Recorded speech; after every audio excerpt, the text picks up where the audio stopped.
아멘. 할렐루야.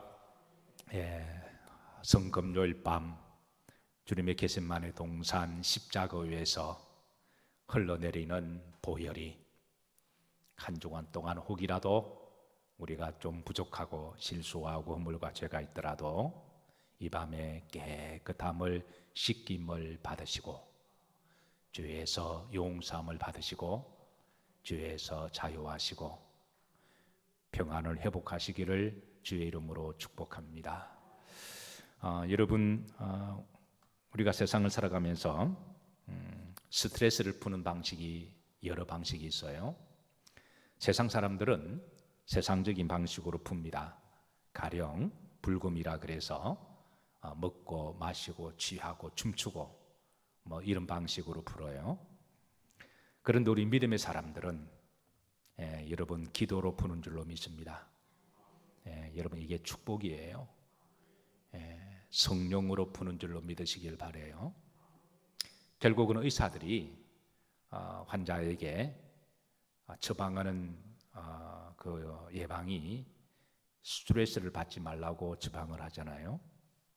그래서 스트레스를 이 회복하는 방법이 결국은 평안이고 안식이고 힘입니다. 결국은 스트레스를 회복하는 게 결국은 안식과 평안과 힘이에요.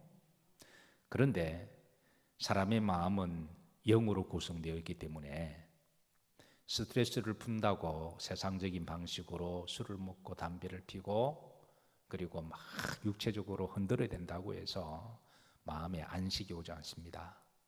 영적으로 힘을 얻지 못해요. 세상 사람들은 미안하지만 다 속고 있습니다. 우리가 스트레스를 푸는 방식은 하나님께서 우리 영을 주관하시기 때문에 우리가 기도할 때 마음에 안식을 주시고 또 성령 충만할 때 하나님이 힘을 주시는 줄로 믿으시기를 주의 이름으로 축복합니다. 무엇보다도 여러분 세상적인 방식으로 스트레스를 풀면 몸은 몸대로 망가지고 돈은 돈대로 그게 낭비가 됩니다. 그런데 하나님 안에서 거룩하게 기도와 성령으로 말씀으로 찬송으로 스트레스를 풀면 여러분 돈 들어가지 않습니다. 그리고 몸도 해치지가 않아요.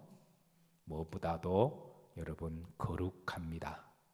그래서 하나님 우리 성도들에게 한 주간 동안에 우리 삶의 영역에서 열심히 성실과 땀 흘려 산 것을 아시고 또 한 주간 동안에 힘들고 수고하고 또 피곤한 것이 있으면 성금요일 밤에 여러분 기도로 성령으로 위로받으시고 세임 얻으시고 세상의 모든 무거운 짐진 자들아 다 내게로 오라.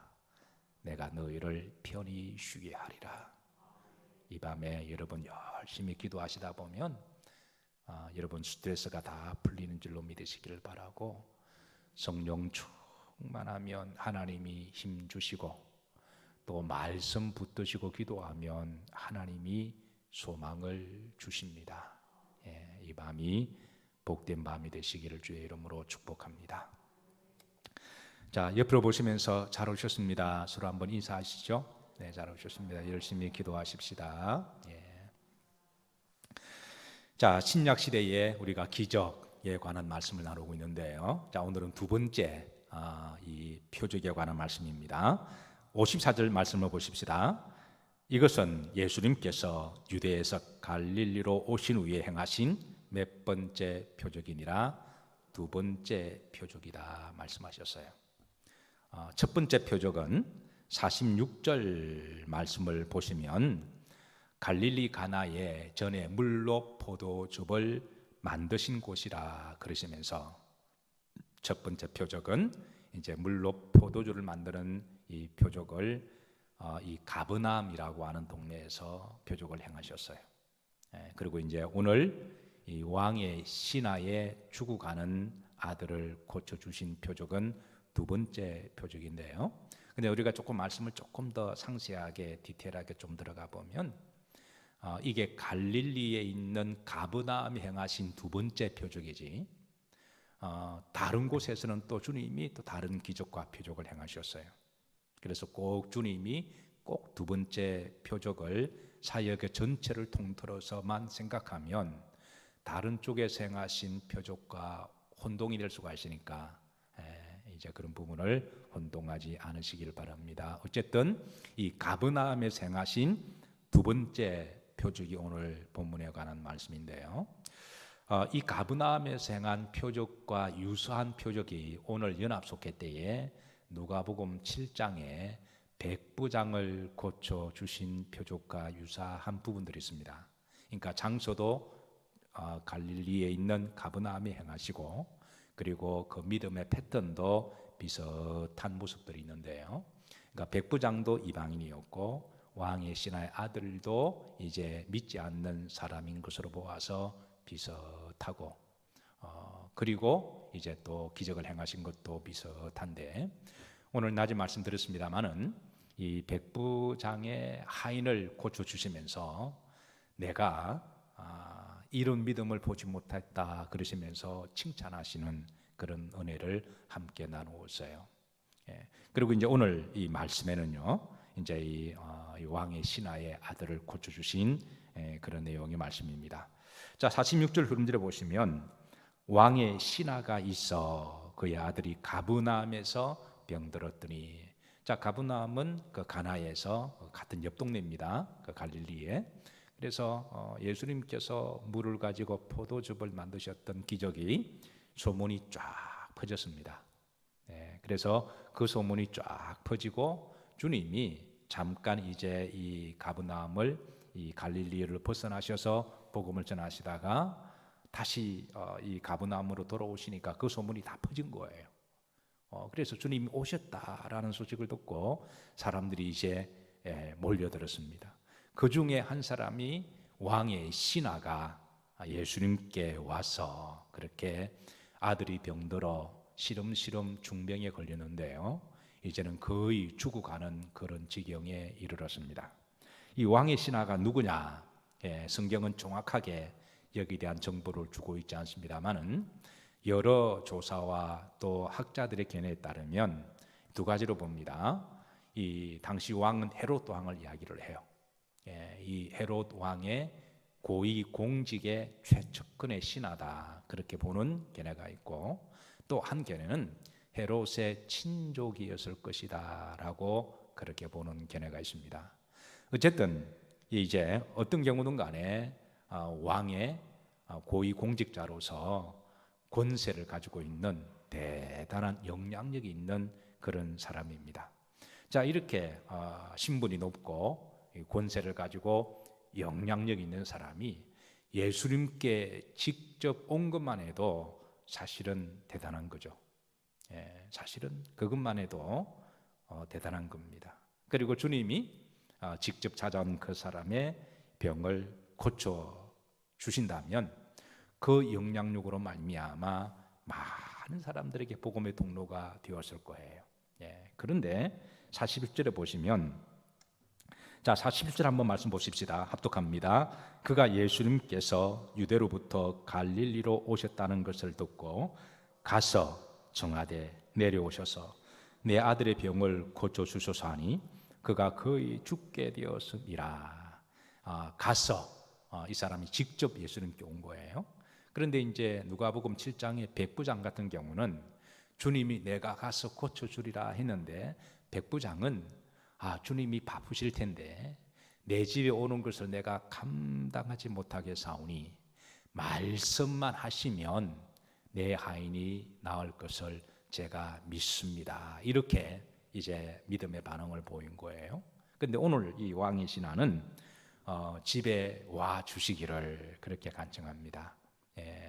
오셔서 우리 집에 오셔서 내 아들을 좀 보시고 만져주시고 안수해 주시고 축복해 달라고 간청했는데요, 이게 조금 달라요. 백부장 같은 경우는 주님 바쁘신데 오지 않으셔도 됩니다. 그 대접하기 귀찮아서 그런 거 아닙니다. 오해하지 마세요. 그런 거 아니라 주님이 바쁘시니까, 주님이 바쁘시니까. 여러분들이 저를 잘 집으로 초대 안 해도 제가 충분히 이해합니다. 목사님이 얼마나 바쁘실까. 마음속으로는 여러분들이 10번, 100번이라도 저를 집에 부르셔서 대접하고 싶은 따뜻한 마음을 제가 압니다.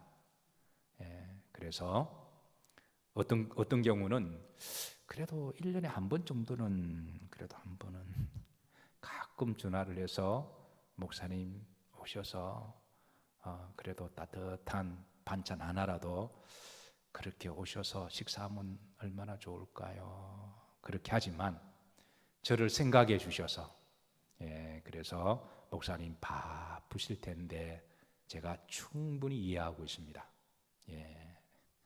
그래서 백부장의 믿음이 그런 거예요. 근데 오늘 이 왕의 신하는 오시라는 거예요. 근데 이번에는 또 주님이 반대로 하세요. 주님이 못 가시겠다는 거예요. 못 가신다. 자, 48절 보십시다.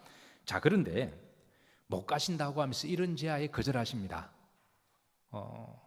이런 제하에 백부장 같은 경우는 주님이 내가 가서 고쳐주리라 그랬는데 백부장이 바쁘진 않으셔도 됩니다 그렇게 했는데 이분 같은 경우는 오셔서 고쳐주세요 그러면 이 왕의 고위공직자의 아들을 고쳐주면 얼마나 영향력이 있을까요?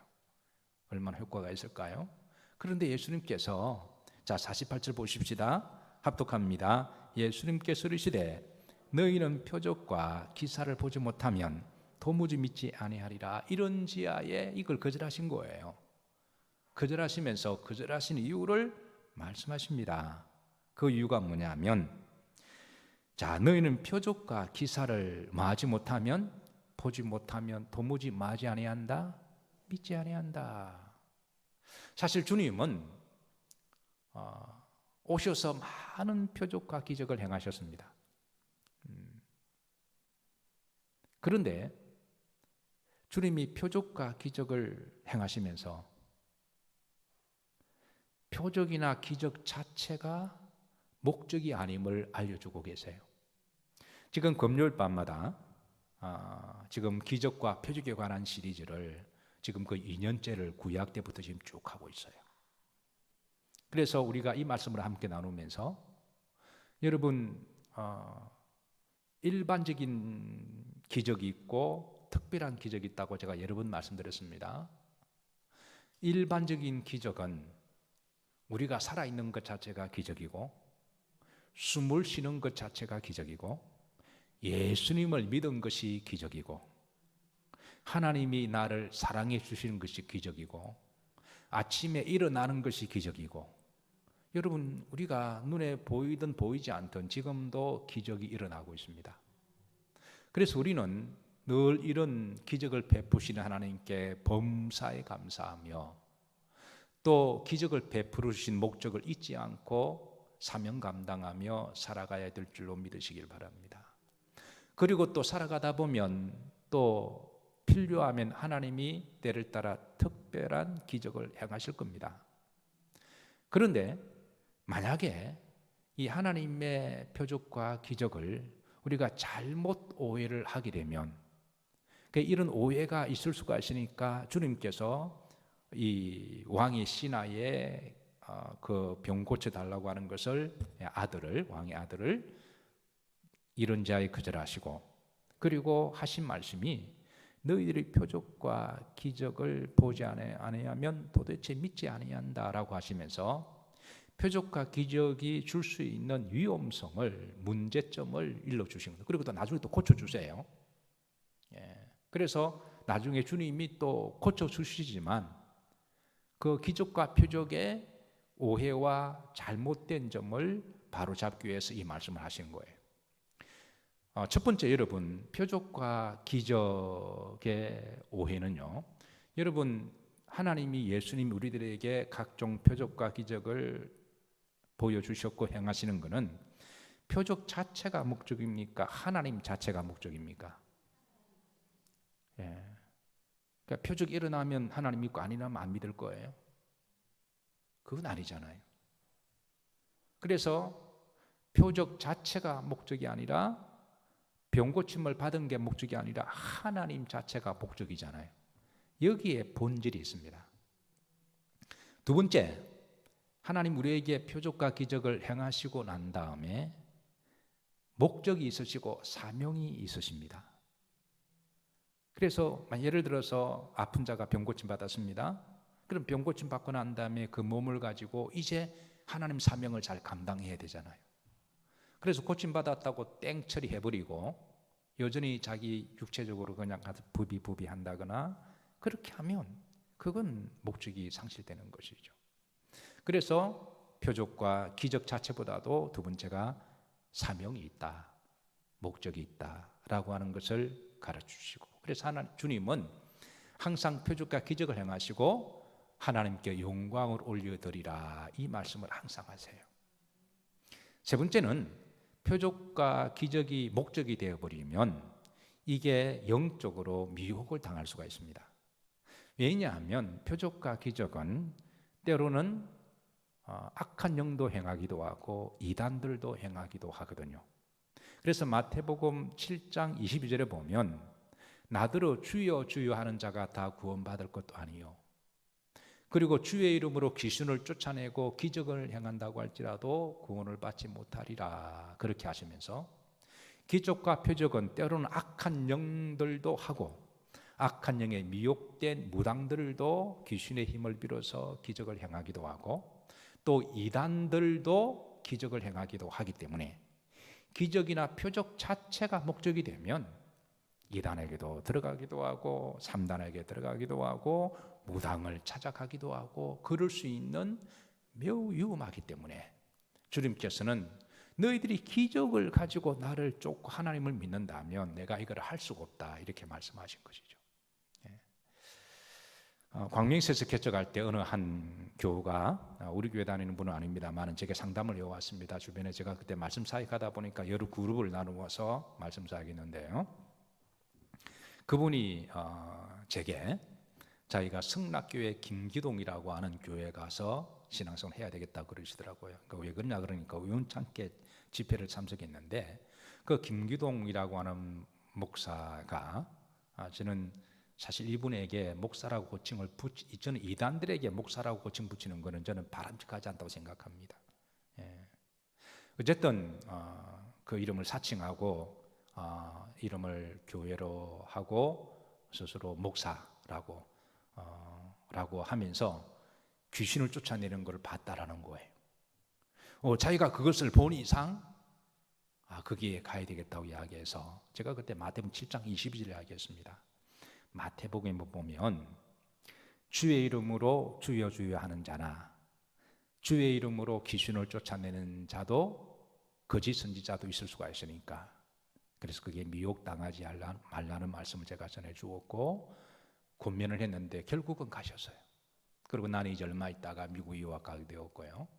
그런데 이제 가끔 그분을 위해서 기도할 때마다 생각이 나서 그래서 가끔 한 20년이 지나고 난 내가 안부를 좀 물었더니 그분께서 가서 이제 보니까 속았다 그러면서 나오신 거예요. 그런데 그 20년의 세월이 얼마나 아까워요. 얼마나 그 시간 동안에 주님을 열심히 믿었다면 얼마나 좋았을까요?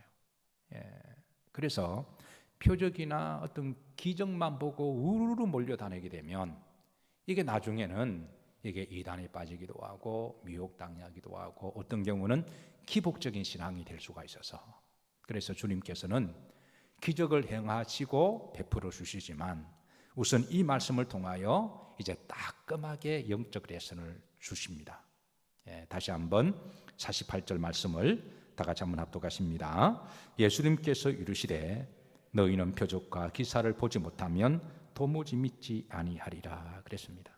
그래서 주님께서 이스라엘 백성들에게 적어도 이제 하나님을 믿는 사람들이라면 표적과 기적은 하나님이 필요하시고 때가 되시면 행하십니다. 그러면 하나님께 영광 올려드리면 돼요.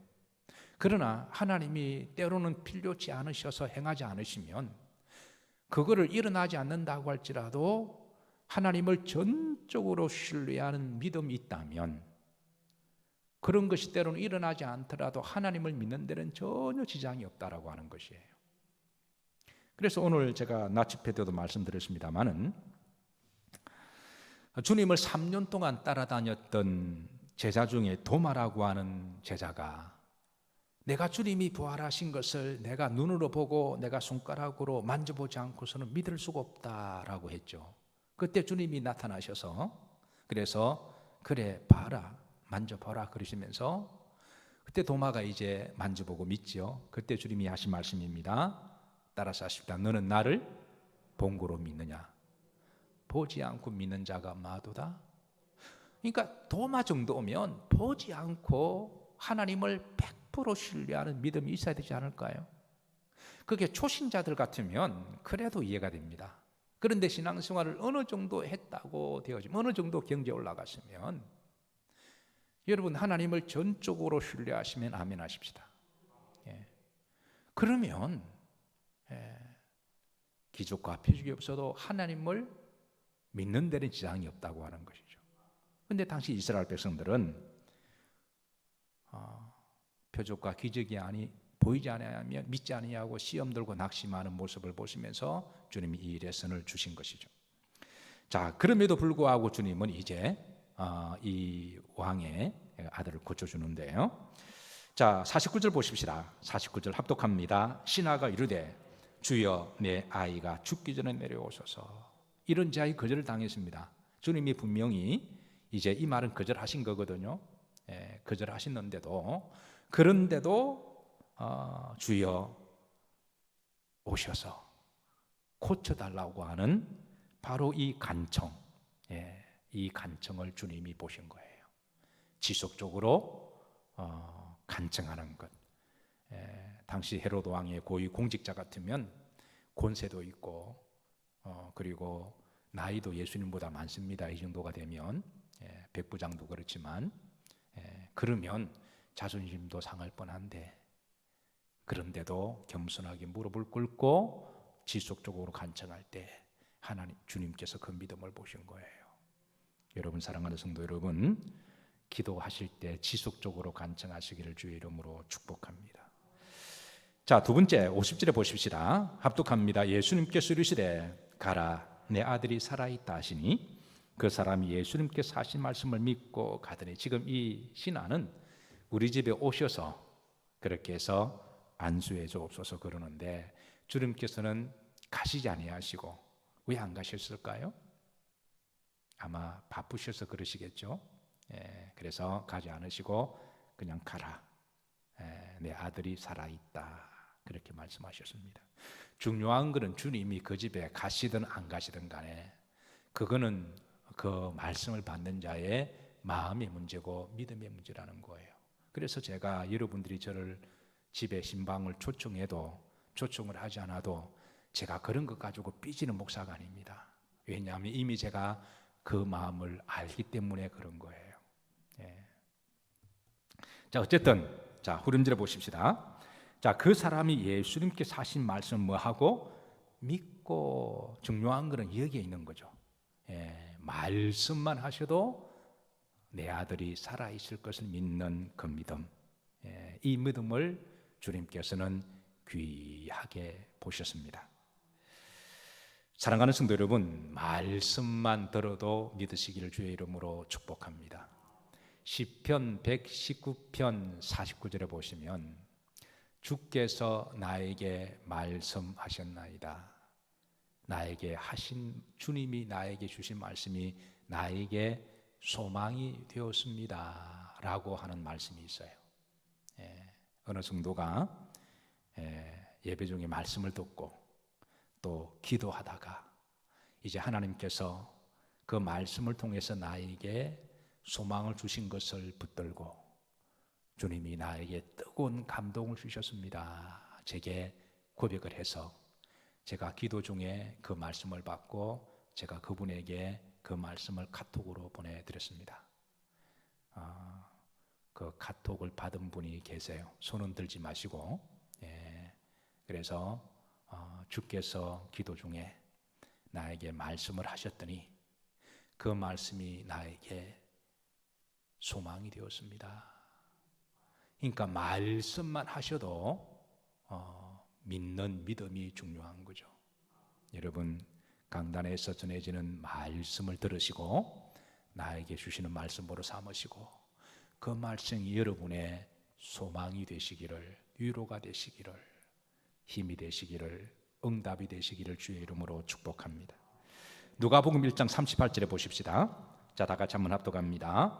마리아가 이르되 주여 여종이오니 말씀대로 내게 이루어지어다 하며 천사가 떠나가니라. 여기 이제 마리아도 말씀대로 이루어지다 그렇게 했고요. 자, 백부장 제가 아까 말씀드렸습니다. 이 말씀도 한 번 더 보겠습니다. 마태복음 8장 8절입니다. 다 같이 합독하십니다. 백부장이 대답하여 이르되 주여 내 집에 들어오심을 나는 감당하지 못하겠사오니 다만 말씀으로만 하옵소서. 그러면 내 하인이 낫게 사옵나이다. 사랑하는 성도 여러분, 오늘 이 밤에 주님이 주신 말씀을 가지고 여러분의 기도가 되시고 위로가 되시고 또 부르짖는 밤이 되시기를 주의 이름으로 축복합니다.